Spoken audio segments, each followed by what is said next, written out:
Well, thanks, Yasuo, for that terrific introduction. And thanks, everybody, for sticking with us all through the end of the conference. Hopefully, this can be somewhat fun as you learn a little bit about what we've been doing in my group at Northwestern to think about how we can advance our understanding of functional genomics by developing cell-free frameworks for rapid enzymatic pathway prototyping and discovery. Boom, there we go. All right, so a little bit of background about myself. I'm a chemical engineer, and what really motivates me about biological systems is the idea that I can use biology as a technology. And I get excited about that possibility because biology can do things that no other man-made chemistry or technology can do, right? So biology uses a very simple set of fundamental building blocks and a near universal genetic code to operate across a variety of length scales, whether that be, for example, at the molecular scale, such as these ribosomes translating messenger RNA, microbes that can double, like in the context of E. coli, from a single cell to millions to billions in hours, or even the ability to replicate and evolve complex function through, for example, at a macromolecular scale, such as this plant shown here. And myself, along with many others, try to imagine a world where we can harness these capabilities to manufacture products from renewable resources, both simply, quickly, and on demand. And so the real concept is, can we harness the chemistry of living systems to enable molecular transformations that make products that we can use in our daily lives, everything from medicines to materials to next-generation commodity-based chemicals. So the challenge is that, unfortunately, designing, building, and optimizing biosynthetic pathways in cells remains a very complex and formidable challenge. So one of the challenges associated with this is that just design, build, test cycles that are used to optimize biosynthetic pathways can be slow. And this is especially the case for non-model hosts. But just an example that everyone in this room is probably aware of is the idea and collaboration of Genencourt, DuPont, and Tate and Lyle. They got together to make an organism, in this case E. coli, produce 1,3-propane-diol to enable the synthesis, ultimately, of sustainable carpets, right? So engineering microbes to produce sustainable products in a time that was about 15 years to market. Now, granted, this was decades ago, and at least captivated on the order of 575 person years. So for me, that's 120 PhD students. So to put that in context, which is probably more than I'll have in my career.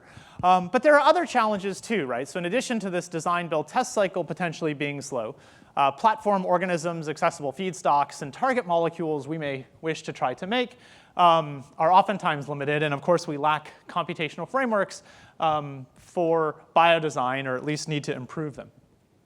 And so I think what I'm trying to motivate here is that there are bounty of riches that exist within biological systems in nature, and we'd like to be able to expand on those to make products, but that the design challenge is hard.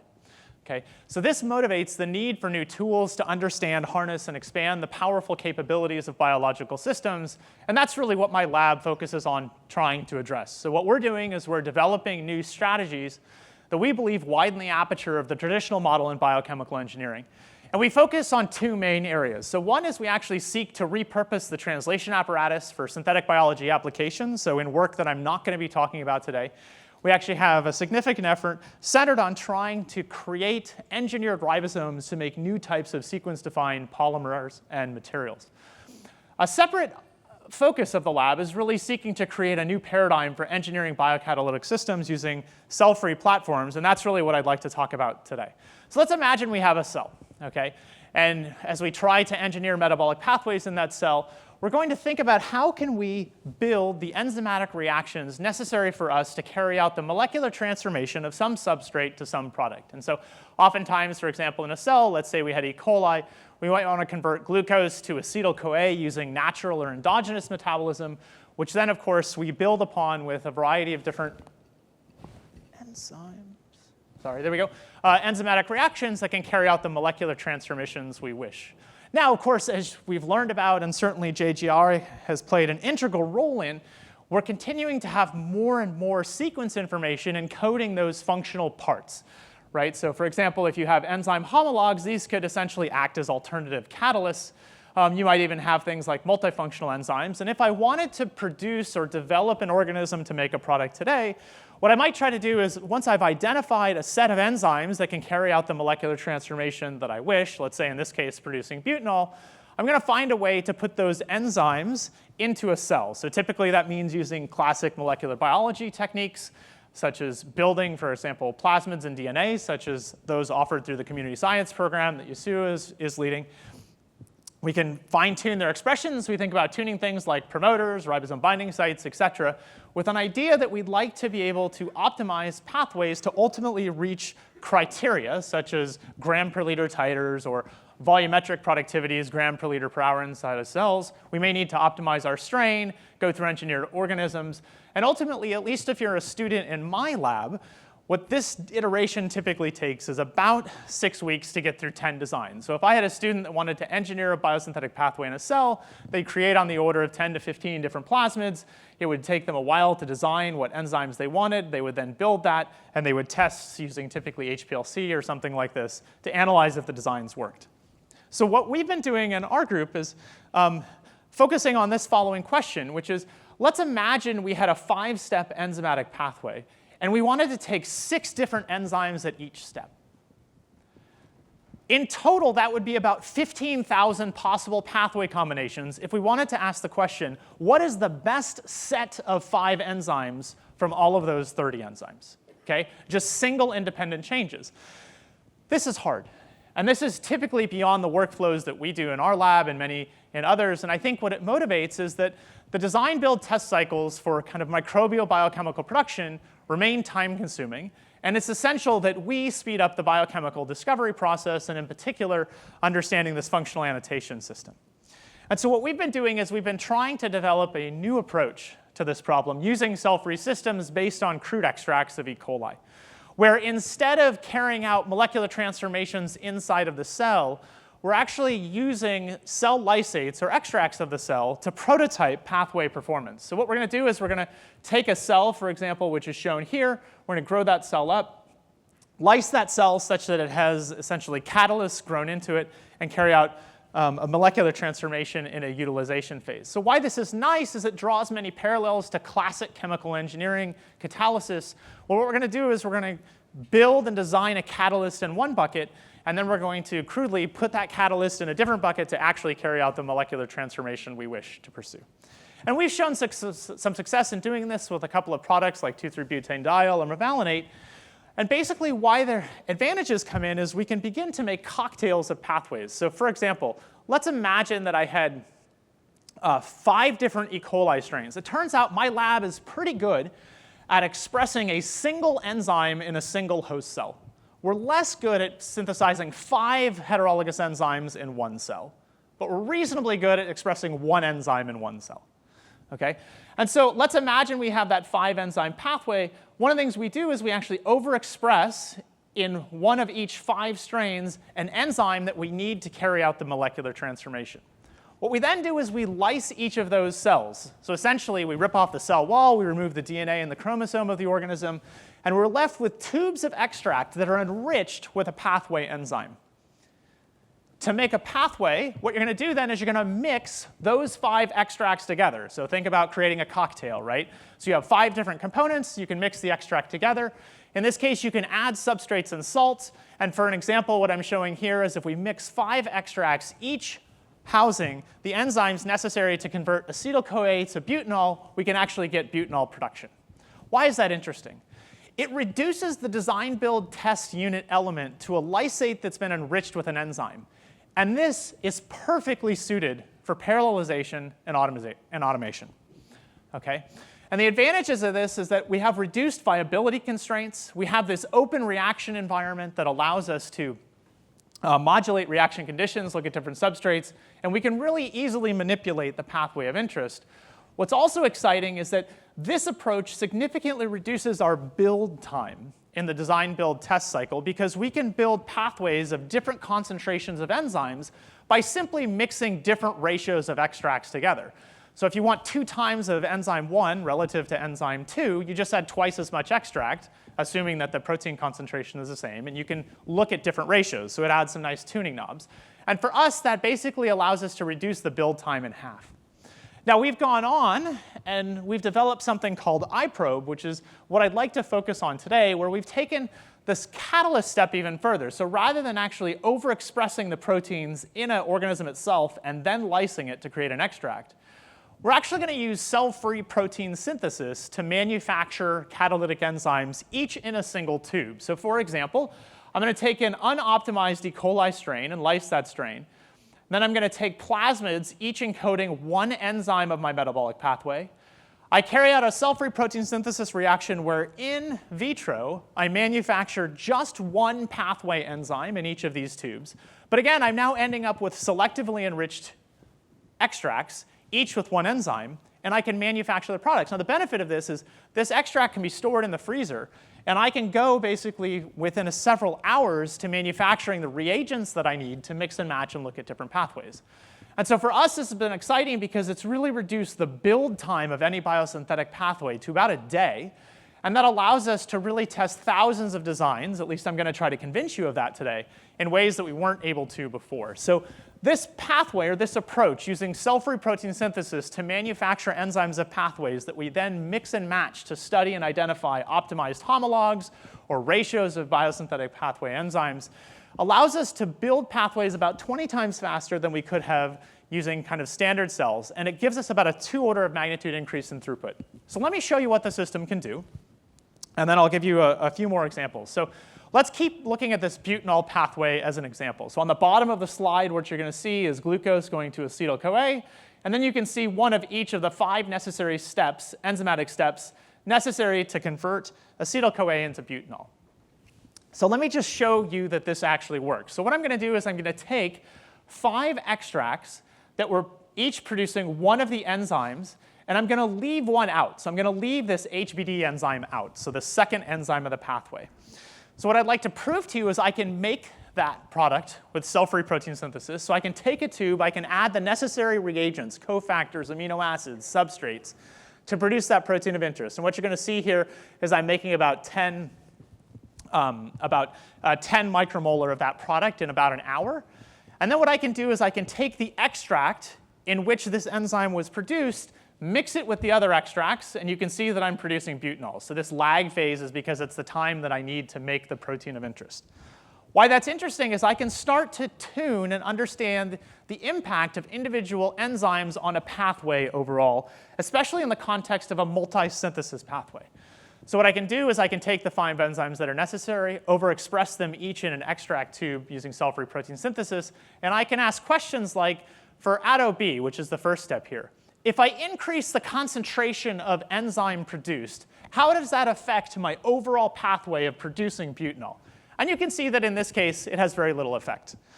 The second enzyme, however, is very different. So HBD is the second enzyme. So I'm going to take a constant ratio of all other 4 enzymes, but now what I'm going to do is go up in or increase the concentration of HBD that I produce. And what you're going to see is there's actually a sweet spot. Right? There's the Goldilocks effect of I need just the right amount of HBD to get this pathway to work in kind of an optimal fashion. And of course, you could extend this to the other enzymes of the pathway. You can try to identify what is the optimal ratio or concentration of enzymes to allow my biosynthetic pathway to move forward at the best yields. So that's one thing we can do, but we can also look at enzyme homologs.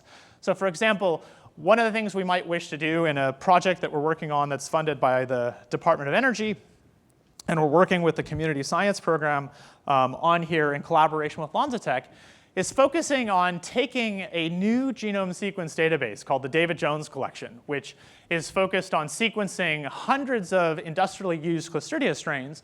And we'd like to ask questions like, which one of the enzymes from each of those strains works best? And so we can start to look at different homologs simply by changing the piece of DNA that encodes that homolog in our reaction. So we swap out one component, and we have a completely new pathway. And so here, for example, you can see that the second enzyme seems to work better. You can see you can test different homologs of HBD. You can test different homologs of CRIT, so the third enzyme of the pathway, or even TER in the fourth. And what's interesting about this as a rapid approach is you can identify some enzymes that work, some that are basically broken, that don't work. And it's telling you everything we need to know in a build process that takes us a day that can be automated. So we carry out cell-free protein synthesis. We then can mix and match lysates in an automated fashion, potentially, to pull things together. And just to prove to you that we can do automation, we actually ran some of these cell-free protein synthesis reactions on a Bravo liquid handling robot. But we added as a wrinkle. So instead of just looking at different homologs, we said, well, wouldn't it be nice to understand the sweet spot of cofactor concentrations in which my biosynthetic pathway operates in the most optimum conditions. So what you're seeing down here on the bottom axis is the impact of adding different levels of coenzyme A, or NAD, and I apologize, the bottom of the slide is cut off, on production of lactate, acetate, ethanol, and butanol. And one of the interesting things here we'll find, for example, is there's actually an ideal or an optimum concentration of CoA and NAD. Now, how to tell you how to control a cell to make NAD and CoA concentrations exactly in that sweet spot, I don't have the answer yet. But I can tell you that this biosynthetic pathway works best in that range for this set of enzymes. And this is an experiment that we actually carried out in 2 days, right? So one in which we set it up and one in which we analyzed the product. So what I've hoped to show you very briefly is that this iPROBE approach, using cell-free protein synthesis to manufacture biosynthetic enzymes to study pathway optimization, is highly tunable. We can use it for things like identifying the best ratios of enzymes. So if you have a molecular pathway that's 10 steps, the ratio of enzymes I'd like is 1 to 2 to 1.5 to 4 to 2 to 1.5, right? And that can then inform our design in cells. We can use it for isolated tuning of enzyme ratios, to look at homologs or different enzyme variants, to study multifunctional proteins, maybe proteins that we might not know if they have a particular function A or a particular function B, but we can now identify that, or even applying this to automation. OK, so what I'd like to do beyond this is then ask, well, if I'm using in vitro systems to study and optimize biosynthetic pathways, how do I use that information to inform cellular design? Because perhaps a long-term dream of mine is to run Clostridia in a 100,000-liter tank to produce a product of interest. But I'd like to optimize the pathways in vitro. And so we'd like to understand, for example, how do our test tube or in vitro reactions compare to what's going on in a cell? And so we're beginning to think about that. And one of the questions that quickly comes up is, let's imagine we wanted to study 40 different pathways. So what I'm showing you down here is 40 different biosynthetic pathways. It's kind of tough to see, I realize, where basically you're following the metabolite concentration on the y-axis and time on the x-axis, and you can see basically a hyperbolic trajectory. The question is, which parameters here are important if you're trying to engineer a cell? Is the titer? Is the final titer the most important? So for example, that pathway is most important to me. Do I care actually more about the volumetric productivity? What's the initial rate of making the molecule? Actually, does it matter more to me that I can express the enzyme altogether? Maybe I'm OK if the volumetric productivity or the rate is slower, if it's easier for me to make soluble enzyme, right? And so we've been trying to think about what would the metrics or ranking system need to be if one wanted to start connecting in vitro design to in-cellular systems. So let me give you an example of a cell-free ranking system that we've come up with called the tree score. But just as to illustrate, we wanted to test 5 designs to generate 5 different time courses. And we wanted to take a very simple pathway, just a 2-enzyme pathway, where we're able to convert acetyl-CoA to acetoacetyl-CoA to 3-hydroxybutyryl-CoA to 3-hydroxybutyrate. And we're focusing on just these first 2 enzymes, the thiolase and the HBD enzyme. We wanted to be able to tune individual enzyme concentrations. I showed you that we could do that just by basically changing the concentration of plasmid DNA in the system. And so what we would do is we would carry out cell-free protein synthesis. We actually use radio-labeled quantification, but you can use other types of split GFP or split luciferase assays if you wish. You can then understand and put together biosynthetic pathways. And what we did is if you just look at 5 enzyme pathways, so what we're going to do is we're going to take, here's the thiolase at increasing concentration. Here's the HBD at a constant concentration. And I'm showing you a time course. So on the left axis is HBD in millimolar, and on the y-axis is HBD in millimolar, and on the x-axis is time. And so you can see the trajectories, and you can see that basically when we don't add any thiolase, we don't make any product.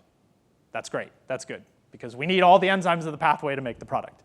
OK, you can also start to look at the trajectories of these pathways, but what's important? So what we did is we said, OK, well, let's create a ranking score, one based on the titer, the rate of production, and the enzyme expression. So we call this the tree score, which allows us to score and then select pathways or system of enzymes for different biosynthetic transformations.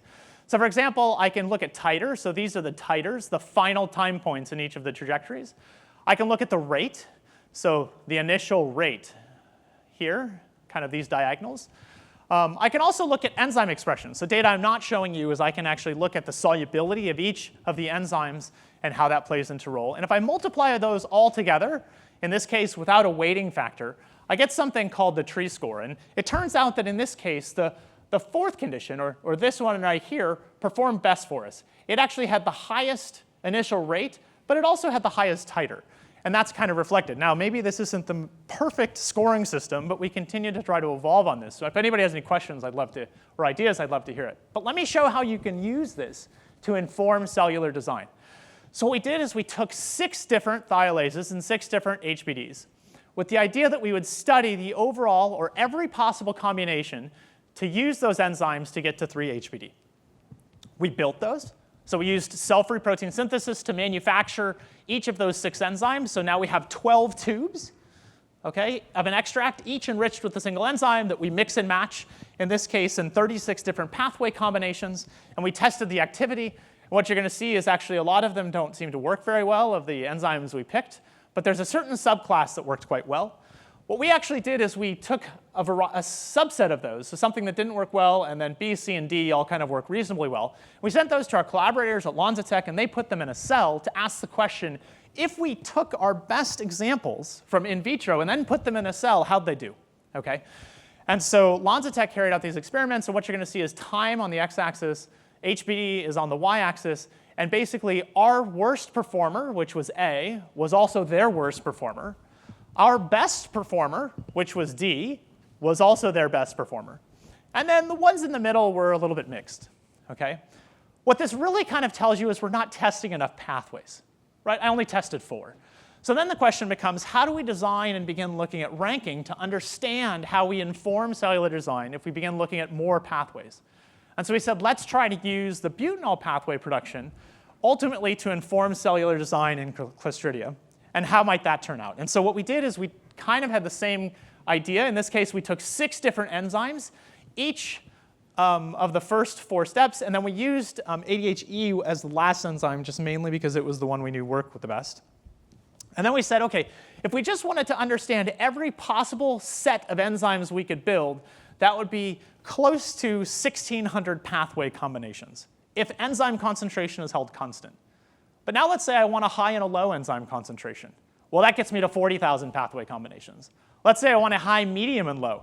Now I have 315,000 combinations. Right? And so you quickly begin to higher and higher combinations, which currently exceed our ability to test the biosynthetic pathway on its own. So enter machine learning. Right? How do I think about iterating design, build, test loops where I can look at hundreds of pathway combinations informed by machine learning to try to pick the best ones for different cycles? And so what we've been doing is, for example, we went through a 5-step design to optimize butanol production. So we took our base case, and then we took each step of the pathway, and we optimized different enzyme levels. And we used this tree score to be able to identify the winners. And so basically, our base case is shown here with the dotted line. And you'll observe that at least in some cases, we were able to get higher overall butanol tree scores. Again, this is the amount of butanol we're making plus the volumetric productivity plus how easy it is to make the enzymes by increasing the final step of the pathway, which was kind of to be expected. And then we stepped out and we said, let's look at the different homologs. And we could, at fixed concentrations, this reaches 24 different pathway combinations. We can see, again, the base case, and we can see some improvement, not a ton yet. We said, OK, well, then let's take machine learning. And actually, excuse me, in this case, we said an expert prediction. So my graduate student who's been doing this work, Ashley Kareem, thought, OK, from this data, which is just looking at different pathway combinations, and this data, which is looking at enzyme concentrations, I think I'm smart enough to improve the system. And so Ashley made some predictions. And he ultimately improved the system about 2-fold. Right? So that's just myself as a human. I'm going to make a prediction on what I think is going to improve the system by different ratios of enzymes and homologs, and he came up with an improved system. What we then said is, well, let's go beyond this to look at pathway concentrations of all 6 homologs. He generated over 120 different metabolic pathways.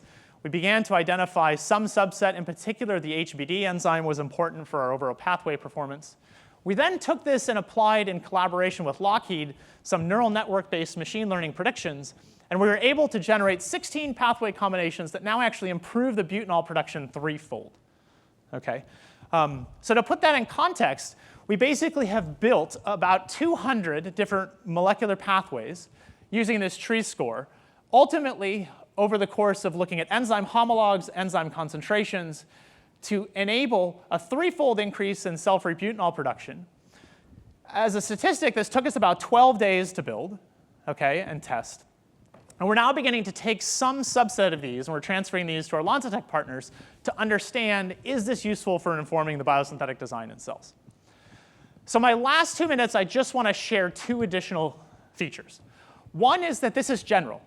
So we took this same pathway prototyping, which we had applied to butanol, and we said, let's go to a longer pathway. In this case, we were looking at limonene production, so my student Quentin Dudley was pursuing this. We used and looked at different phylogenetic trees for enzymes involved in this pathway. We overexpressed and looked at, using the same kind of tree score metric, the impact of every single enzyme on overall pathway production. We actually applied an evolutionary algorithm in the context of different cofactor concentrations. So now, in addition to enzyme concentrations and enzyme homologs, we added different concentrations of cofactors to ultimately improve limonene production, in this case about threefold again, over these 100 different pathway enzyme concentrations. What's more is it turns out that the typical homologs that are used in kind of previous publications are actually ones that we don't find to be our optimum in our best set. So for example, in particular for this step of the pathway, or the HMG reductase part of the pathway, we actually find some different enzymes that work a little bit better. Of course, just accelerating the build phase doesn't solve all of our problems. We want to also accelerate the test and analysis phase. And so we've been working with my collaborator Milan Merksic to actually analyze thousands of metabolites using SAMD mass spectrometry. So this is basically labeling plates. So you use SAMD monolayers, self-absorbed monolayers onto surfaces.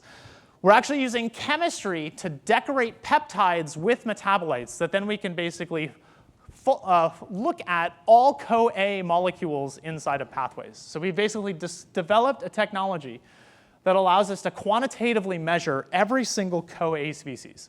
We've applied that to a particular pathway going from glucose to mevalonate and can look at over thousands of generations and reactions to understand, for example, the impact of ATP, CoA, and NAD on different concentrations and productions of those pathways. We can even use labeled substrates, so C13 labeled substrates, to identify that in some cases, if you start with more substrate 1, you get higher productivities kind of in this part of the map. In another part of a map, you get a different set. And my point is just to show that high-resolution metabolites is a necessary element, or high-resolution metabolomics is a necessary element to also accelerate our ability to understand pathways. I'd be remiss if I didn't add that, interestingly enough, these cell-free systems are also useful for manufacturing pathways and products themselves. And so my student, Jennifer Kay, harnessed active metabolism in an E. coli lysate to fuel the highly active heterologous conversion of glucose to 2,3-butanediol, which is an interesting molecule that's difficult to produce chemically because of the chirality. She basically took an E. coli cell, overexpressed the enzymes to make 2,3-BDO, lysed the cell, and then fed it glucose and a little bit of cofactor. And what she found is she could get glycolysis to be activated in the lysate, that NADH was regenerated and recycled using native enzymes, but that we were able to reach about 80 grams per liter of product and more than 10 grams per liter per hour. So to put that in context, a lot of commercial processes are about 1 to 4 grams per liter per hour, with a peak productivity in about a 30-hour batch reaction. So we're really excited by this because we think it opens opportunities to think about using cell-free lysates without the constraints of keeping a cell alive to also manufacture products themselves. So with that, what I'd hope to show you today is that cell-free systems can provide new frontiers for advanced bioproduction pathways and pathway debugging, right? So this in vitro or cell-free biology can provide new opportunities to optimize and understand pathway operation without the need to re-engineer organisms, which really accelerates our build phase, and we're excited about how this is developing. These systems may also open new frontiers for manufacturing when cellular toxicity or low volumetric productivities limit commercial feasibility. So broadly, this kind of sits into larger efforts my lab is pursuing to transform biochemical engineering with synthetic biology. And with that, I just want to stop and thank JGI. So it's been terrific getting to know Yasuo, getting to know Nigel. Thank you for both having me here today. We're really excited about the directions that this is pursuing. I would also be remiss if I didn't highlight the folks who did the work. So Ashley Kareem worked on all of the butanol work that you're seeing here. And Quentin Dudley, shown in this picture, worked on the limonene pathway. Jennifer isn't mentioned, isn't here. She graduated and is now working at Ginkgo Bioworks. This was actually mentioned in the previous talk right before lunch. So with that, I'm happy to also announce our recent Synthetic Biology Center at Northwestern, and I'm happy to take any questions that you may have. So thank you.